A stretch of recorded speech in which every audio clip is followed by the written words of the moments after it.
नमस्कार। Super India news TV में आपका स्वागत है। मैं हूँ राजेश आर्य। आइए देखते हैं आज का विशेष से भी विशेष समाचार। आज है शरद पूर्णिमा, उस पर एक विशेष समाचार बनाने का मन हुआ। शरद पूर्णिमा ऋतु परिवर्तन का लोक पर्व। सनातन संस्कृति के प्रत्येक पर्व के पीछे विशिष्ट तत्व ज्ञान और शिक्षाप्रद दर्शन निहित होता है। शरद पूर्णिमा ऋतु परिवर्तन से जुड़ा ऐसा ही एक मनोहारी पुरातन पर्व है। यदि सनातन धर्म संस्कृति की दृष्टि से इसे धार्मिक पर्व माना जाए तो स्वास्थ्य संवर्धन और संरक्षण की दृष्टि से इसे मृत पर्व के से भी आख्यायित किया जाता है। हमारा शरीर ही हमारे समस्त धर्मों हेतु साधन स्वरूप है। शरीर माधे खलु धर्म साधनम। जब वैदिक मनीषियों ने इस सूत्र वाक्य की उद्घोषणा की तो वस्तुतः वे उस समय हमारी उस सामाजिक व्यवस्था का ताना बाना बुन रहे थे जिसमें स्वास्थ्य संबंधी जीवन मूल्यों को विशेष मान्यता प्राप्त थी। ऐसे ही मान्यता का पर्व है शरद पूर्णिमा। अश्विन मास के शुक्ल पक्ष की पूर्णिमा को मनाई जाने वाली शरद पूर्णिमा का आध्यात्मिक पक्ष तो विशेष है ही, उसका अलौकिक यानी लौकिक अथवा व्यवहारिक पक्ष भी अत्यंत महत्वपूर्ण है। इसमें कई कथानक यानी कई कथाएं भी जुड़ी हुई हैं। जैसे कहते हैं योगेश्वर श्री कृष्ण ने शरद पूर्णिमा की रात ही गोपियों के साथ महारास के रूप में लीला रचाई थी। मान्यता अनुसार जब श्री कृष्ण महारास में निमग्न थे उसी समय चंद्रदेव आकाश से मद्र मुग्ध ललायित हो भगवान की लीला निहार रहे थे। इसी कर्म में चंद्रमा इतने भाव विवहल हो उठे कि उनको सुध ही नहीं रही और वे अपनी शीतल ज्योतिष्ना के साथ पृथ्वी के अत्यंत निकट आ गए और उस पर अमृत वर्षा करने लगे।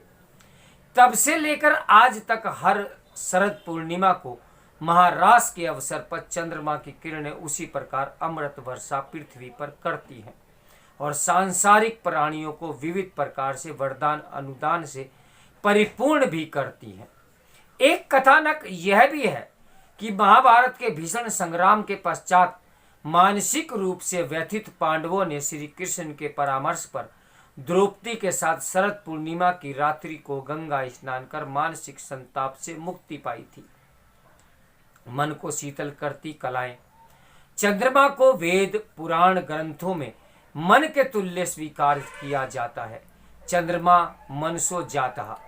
वैदिक मनीषा में ये स्पष्टतः उल्लेखित है कि षोडश कलाओं से युक्त अमृत दर्पण वर्पण वर्षण करने वाले शरद चंद्र की पवित्र शीतलता मनुष्य के शरीर एवं मन दोनों को ही शीतल कर जाती है।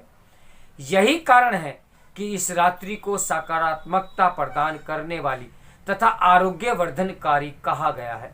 उपनिषदकार जब कहते हैं कि चंद्रमा मन का कारक है तो स्वाभाविक रूप से विचार आता है कि मनुष्य के मन की अवस्थाएं भी तो घटती बढ़ती रहती हैं।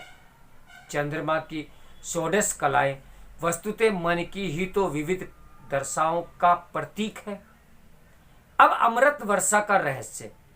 विभिन्न प्राचीन भारतीय ग्रंथों और साहित्य में चंद्रमा को औषधीय यानी औषधीय का स्वामी कहा गया है। कालिदास चंद्रमा को पति रोषधि नामम कहते हैं, अर्थात जो औषधियों का पति यानी स्वामी है।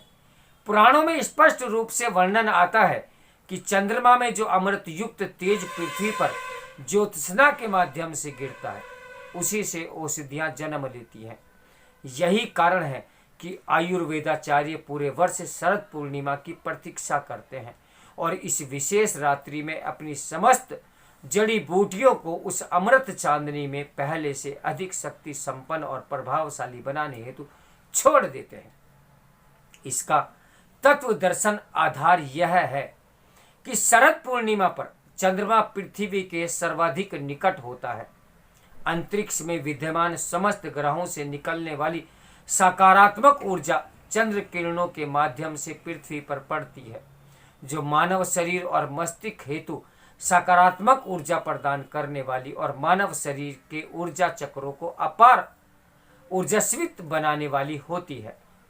चंद्र ज्योत्सना इस रात्रि धरती पर अन्न, जल और वनस्पतियों को औषधीय गुणों से सर्वाधिक सघनता से परिपूर्ण करती है, संतृप्त करती है। इस आधार पर शरद पूर्णिमा को अमृत वर्षा कहने वाला भी कहा जाता है। योगेश्वर श्री कृष्ण गीता में कहते हैं, पुष्पनामी चौषधि सर्वा सोमो भूत्वा रसात्मक, अर्थात मैं ही रस स्वरूप अमृतमय चंद्रमा होकर संपूर्ण औषधियों व वनस्पतियों को पुष्ट करता हूँ। आज वस्तुतः यह कथन भी शरद पूर्णिमा की उपादेयता को ही सिद्ध करता है। अब आरोग्य का स्वाद। भारतीय मनीषा इस बात पर भी विश्वास करती है कि संपूर्ण वर्ष में सिर्फ इसी पूर्णिमा को चंद्रमा अपनी 16 कलाओं से युक्त हो जाता है। मान्यता यह भी है कि शरद पूर्णिमा को चंद्रमा अपनी इन्हीं संपूर्ण कलाओं की अमृत वर्षा से पृथ्वी वासियों को उत्तम स्वास्थ्य हेतु वरदान देते हैं। इसलिए शरद पूर्णिमा के अवसर पर बनाई जाने वाली खीर चंद्रमा की धवल चांदनी में रखी जाती है।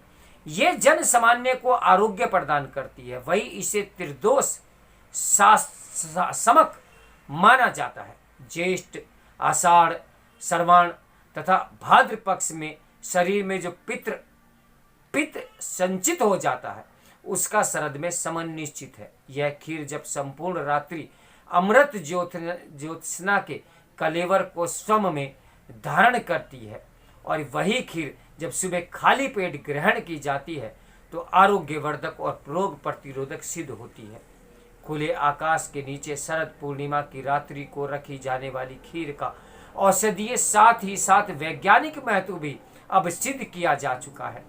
खीर के संगठन तत्वों के अंतर्गत दुग्ध में विद्यमान लैक्टिक अम्ल तथा चावल का स्टार्च, इन दोनों में चंद्र किरणों की शक्ति को अतिकारिक रूप से अवशोषित करने की क्षमता होती है, जिससे वे अधिक गुणवत्ता युक्त हो जाते हैं। यह भी स्वीकार किया जाता है कि शरद पूर्णिमा को ब्रह्म मुहूर्त में चंद्र किरणों के बीच यदि गंगा में स्नान किया जाए तो मनुष्य के शरीर में अद्भुत रोग प्रतिरोधक क्षमता का विकास होता है। अब मान्यताओं का समागम। शरद पूर्णिमा को जागरी व्रत भी कहा जाता है। इसका तात्पर्य है कौन जाग रहा है। कहते हैं माता लक्ष्मी को परम प्रिय ब्रह्म कमल पूरे वर्ष में सिर्फ इसी दिन पुष्पित होता है। माता लक्ष्मी ने द्वापर युग में भी राधा के रूप में जन्म लिया था। इसी कारण एक वर्ष इसी दिन राधा जयंती माँ को भी मनाया जाता है। गुजरात में जहाँ इस रात्रि लोग गरबा खेलते हैं, वहीं मणिपुर में भी भक्तगण रास रचाते हैं। ओडिशा और पश्चिम बंगाल में पूरे विधि विधान से लक्ष्मी पूजन किया जाता है। रात्रि जागरण कर लक्ष्मी पूजन एवं सर्वार्थ कामना सिद्धि की बात यहाँ जन जन में आस्था का विषय है।